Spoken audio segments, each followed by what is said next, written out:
Louvado seja nosso Senhor Jesus Cristo. Hoje é dia 11 de maio. Estamos na quinta-feira da quinta semana da Páscoa.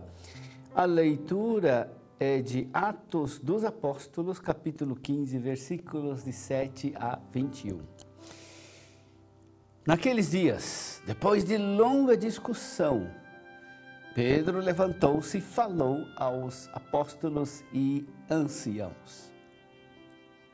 Irmãos, vós sabeis que desde os primeiros dias Deus me escolheu do vosso meio para que os pagãos ouvissem da minha boca a palavra do Evangelho e acreditassem. Ora, Deus que conhece os corações, testemunhou a favor deles, dando-lhes o Espírito Santo como deu a nós. E não fez nenhuma distinção entre nós e eles, purificando o coração deles mediante a fé. Então, por que vós agora colocais Deus à prova, querendo impor aos discípulos um jugo que nem nossos pais e nem nós mesmos tivemos força para suportar? Ao contrário, é pela graça do Senhor Jesus que acreditamos ser salvos, exatamente como eles. Houve então um grande silêncio em toda a Assembleia. Depois disso, ouviram Barnabé e Paulo contar todos os sinais e prodígios que Deus havia realizado por meio deles entre os pagãos. Quando Barnabé e Paulo terminaram de falar, Tiago tomou a palavra e disse: Irmãos, ouvi-me. Simão acaba de nos lembrar como, desde o começo, Deus se dignou tomar homens das nações pagãs para formar um povo dedicado ao seu nome. E isso concorda com as palavras dos profetas, pois está escrito: depois disso eu voltarei e reconstruirei as ruínas que ficaram e a reerguerei, a fim de que o resto dos homens procure o Senhor com todas as nações que foram consagradas ao seu nome. É o que diz o Senhor, que fez estas coisas conhecidas há muito tempo. Por isso, sou do parecer que não devemos parar. Por isso, sou do parecer que devemos parar de importunar os pagãos que se convertem a Deus. Vamos somente prescrever que eles evitem o que está contaminado pelos ídolos, as uniões ilegítimas, comer carne de animal sufocado e o uso do sangue.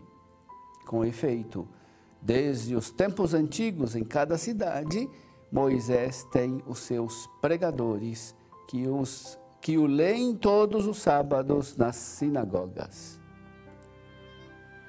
Meu irmão, minha irmã, a leitura relata como os apóstolos reunidos no Concílio de Jerusalém superaram a questão da necessidade ou não da circuncisão.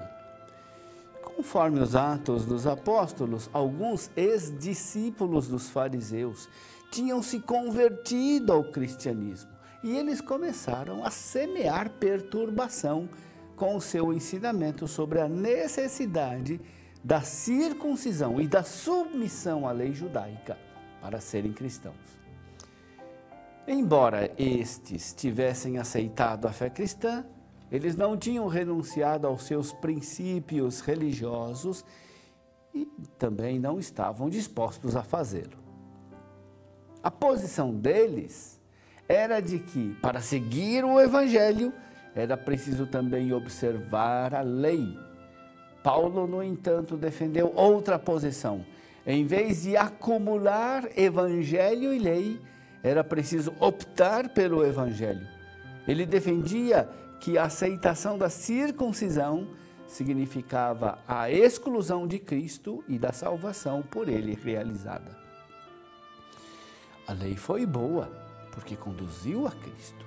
E com a vinda de Cristo, a lei deixava de ter validade. Assim, o único caminho de salvação é Cristo. Os apóstolos reunidos em Jerusalém, iluminados pelo Espírito Santo, decidem pela posição de Paulo. Os argumentos para essa decisão são os seguintes. Primeiro, foi o próprio Deus que inaugurou a missão entre os pagãos. A conversão e o batismo de Cornélio eram já de conhecimento de todos, e a Igreja dos Apóstolos tinha aprovado tal decisão de admitir Cornélio ao batismo. Segundo, a atuação de Pedro no caso de Cornélio foi aprovada e confirmada pelo próprio Deus, que enviou o Espírito Santo sobre os pagãos, sem fazer distinção alguma entre judeu e não judeu. Terceiro, Deus purificou o coração dos pagãos. Os judeus consideravam os pagãos impuros e por isso os mantinham à distância. A purificação que os judeus julgavam obter através da lei, na verdade era obtida através da fé em Cristo. Quarto, se a fé substituiu a lei como meio de purificação, não era mais necessário suportar o peso da lei.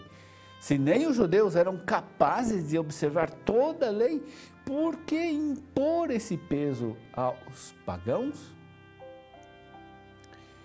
O Concílio de Jerusalém marcou uma direção definitiva para a Igreja. Ela não será uma seita ao interno do judaísmo, mas a Igreja em saída missionária para anunciar a todos o tesouro do encontro pessoal com Cristo.